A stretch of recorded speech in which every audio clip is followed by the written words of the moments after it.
Welcome to all in Monica's Foundation classes. I hope you all are fit and fine. In today's class, we are going to read another interesting story about a wise farmer.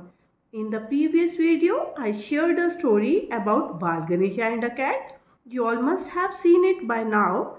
If you haven't seen or listened to it yet, you can watch my previous video, the link for which I will share in the description box. Now, let's start our next story, A Wise Farmer.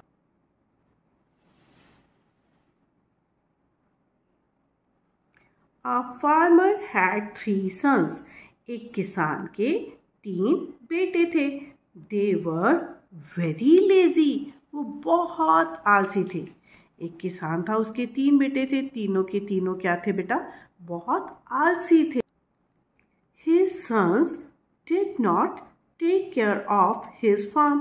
अब जो उसके बेटे थे वो उसके farm की यानी कि उसके खेत की बिल्कुल भी टेक केयर नहीं करते थे, बिल्कुल भी देखभाल नहीं करते थे क्योंकि वो क्या थे? लेजी थे. So the land became dry. इसलिए जो लैंड थी, जो धरती थी, बिल्कुल सूखी हो गई. देखिए बिल्कुल भी उसको क्योंकि पानी नहीं दिया गया तो वो क्या हो गई? बिल्कुल ड्राई हो गई.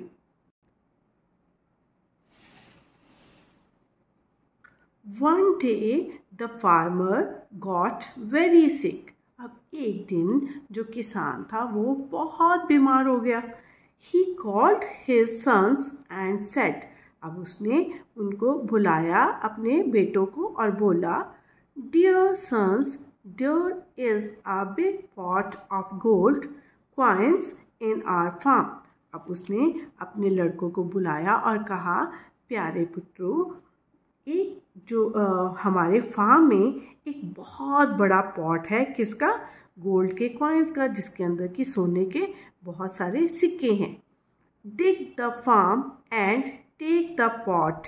अब उन्होंने कहा कि आप उस डिग द फार्म, अब जो फार्म है आप उसको डिग करो. डिग मीन्स उसको खोदो और पॉट को बाहर निकाल दो.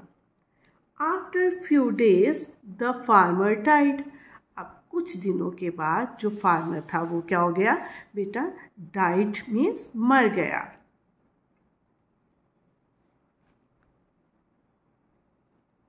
The greedy sons dug the farm for the pot of coins. अब लालची बेटों ने उस फार्म को डग किया. किसके लिए?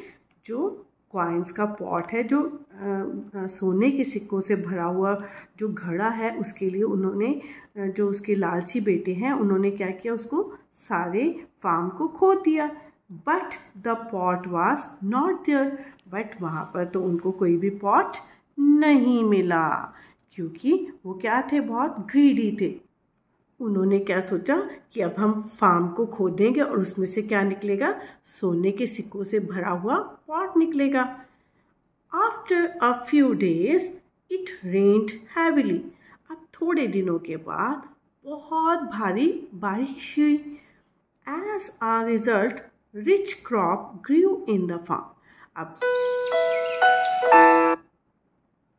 अब जब भारी बारिश हुई उसका रिजल्ट क्या हुआ कि थोड़े ही दिनों में जो रिच क्रॉप, एक बहुत अच्छी फसल जो है फार्म में उग गई. देखो कितनी अच्छी फसल हो गई है. Now all the brothers were very happy to see the crop. अब सारे जो भाई हैं क्रॉप को देखकर बहुत खुश होते हैं. दे कट द क्रॉप टुगेदर. अब वो सब मिलकर क्रॉप को इकट्ठे मिलकर काट लेते हैं. They took the crop to the market and sold it at a good price and became rich. अब वो उस क्रॉप को जो उन्होंने काट कर इकट्ठी की थी, अब उस क्रॉप को वो कहाँ ले जाते हैं? मार्केट में ले जाते हैं और उसको बेच देते हैं मार्केट में. और उसके बदले में, उस क्रॉप के बदले में उनको बहुत अच्छी रकम मिलती है, जिससे कि वो सभी क्या हो जाते हैं? दोबारा से अमीर हो जाते हैं. सो moral of the story is hard work always pays off. कि जितनी भी हम मेहनत करते हैं उसका फल हमेशा हमको ज़रूर मिलता है।